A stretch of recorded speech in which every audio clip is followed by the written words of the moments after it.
আমি টাকা দিতে কিন্তু পিওনে স্যার নিজে কিন্তু কিন্তু সবাই সমান দেয় কাউকে 10 কাউকে 15 তো ঈদের আগে একদিন হঠাৎ করে দেখলো যে পিওনে স্যার আসতে সে দিছে অ্যাকচুয়ালি কাজে কিন্তু কাজে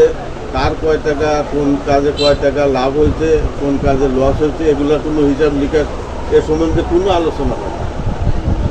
ওইভাবে খাম ধরা দিচ্ছে আমরা 2-3 জন চেক করছি 2-3 জন চেক করে ডিফারেন্স 10, 15, 20 আবার একজনের দেহি নেই ওকে জিজ্ঞেস করলাম ও বলল কই মানে ওরা বেশি সভাপতি যেগুলো হয়েছে তাতে দেখলাম কাজেরই সবই ওনারা নিজে করেছে সব কাম ধরেন আমাকে ধরেন আমার ধরেন তিনি সভাপতি বানাইছে তাহলে আমার সভাপতি ধরেন না 10 লক্ষ ধরে টাকা না বুঝতে পারছেন কি আপনি আসবই করা 8 টাকা দিন দেওয়া খামের মধ্যে করি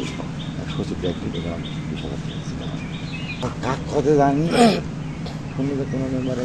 কোনো করছে কাকা পৌঁছে দিচ্ছে কাজের একটা ধরেন যদি তিনি সভাপতি তাকে একটু বেশি দিবে 15,000 20,000 আমার কাছে 25,000 আমি ব্যক্তিগত করে নিই ওই তোমার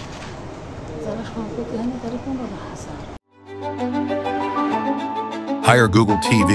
endless color, smart living. আচ্ছা এক কামে শুরু করে 20,000 আমি তোমার কাছে মিথ্যা করবো না আমি 2 কামে 25,000 এই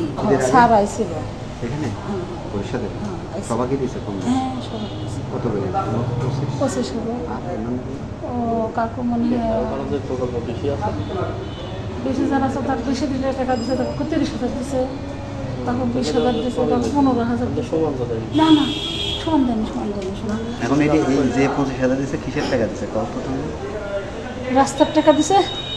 কাজে লাভ লাভ হয়েছে হয় মেম্বারের সবার দিচ্ছে কম বেশি সব মেম্বারে হ্যাঁ কোনো মেম্বার বাদ নেই না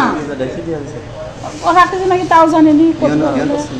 ছিল এখানে হ্যাঁ সামনে ভাগ হয়েছে হ্যাঁ নিজেই দিছে নিজেই দিছে ওখানে